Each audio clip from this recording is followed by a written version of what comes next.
Well, so obviously coming out of 2016, there's been a heightened awareness of cybersecurity, the threat of foreign actors.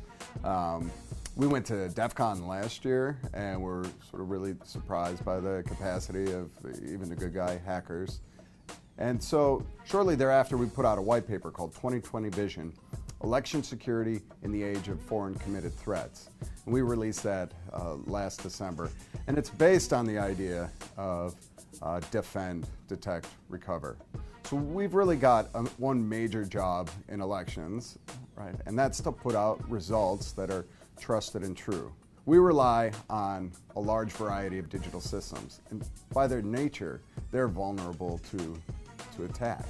And so we do our best to defend those systems. Now, defense is very difficult. Think about Uber, Equifax, HBO, Sony, companies that spend literally millions and millions, if not billions of dollars to defend their systems. So it can't be all about defense. We need to set up systems that our voters rely on, even if the defenses fail. And that's why our first focus is defense, but beyond defense, it's about detecting when bad things happen and recovering seamlessly. So in Illinois, we've made some great policy decisions over the year.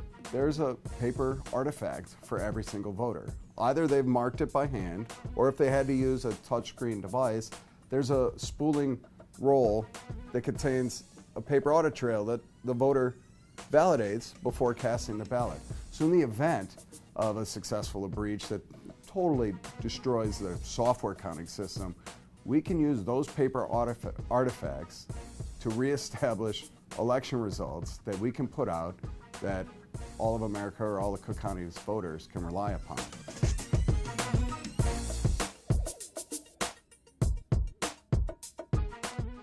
So prior to 2000, when I started elections, we joked that that was the wedding planner era of election administration, when you just put together a list of people, some stuff, brought it together on one day, had a ceremony, signed off on the election results like a wedding certificate, and the night was over. Obviously, 2000 proved that the technology we relied on, punch cards, weren't nearly precise enough to pick the winner in an election so close. The presidential race in Florida, we simply believe it is too close to call. News is now taking Florida out of Vice President Gore's column and putting it back in the too close to call. So the federal government got involved, put in $3.5 billion, and a new wave of procurements came. And this is when America went by and large to a system of touchscreen voting. Illinois made a great decision at that time to require a paper trail. Then there was 2016. Based on uniform intelligence assessments, the Russians were responsible for hacking the DNC. U.S. intelligence and law enforcement officials tell CNN they believe there is near certainty that Russian intelligence is behind the recent hack of the Democratic National Committee's computers. So Congress did. They recently invested $380 million in elections. So Illinois has done a pretty innovative thing with their chunk of that money. So we got about $13.5 million. We set aside half of that money for a cyber navigator program. Because as we've studied this, what we've come to recognize is each election office needs one person to be dedicated to defense, to detection mechanisms, and to recovery.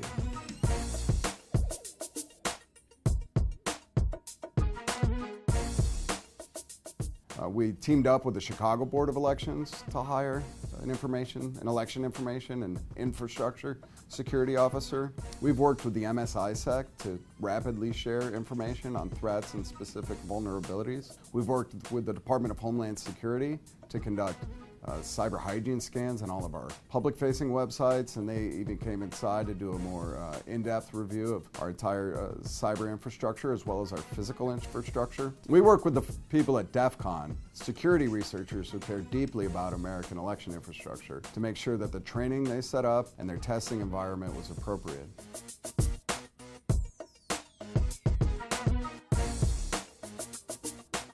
Now, states have zealously guarded what's traditionally been in their purview. and that is sort of managing elections. And the feds and the states have been working closely to sort of negotiate what a good partnership is, and a lot of good strides have been made. So we're sharing information. We created what's called the Government Coordinating Council. We're helping to drive Homeland Security's investments in things like training and testing, and wanting to make sure that all of that information gets down to the locals. As folks hear about this and read about the cybersecurity issue, there's a lot of focus on the states and the federal government, but the truth is elections are run almost everywhere at the local level. 108 election officials in Illinois manage the elections, not the state of Illinois. We're the ones that guard the warehouses, that review the security logs and the tapes. We're the ones that program the voting machines and the electronic poll books. We're the ones that run election day, count the votes, push them out to the public, audit the results, and proclaim that this election was fair and true. That's not done by state level officials. Now obviously that's a huge burden of getting information to 8,800 local election officials, and it's a huge burden for 8,800 local election officials to quickly sort of mature their understanding of the cyber threat.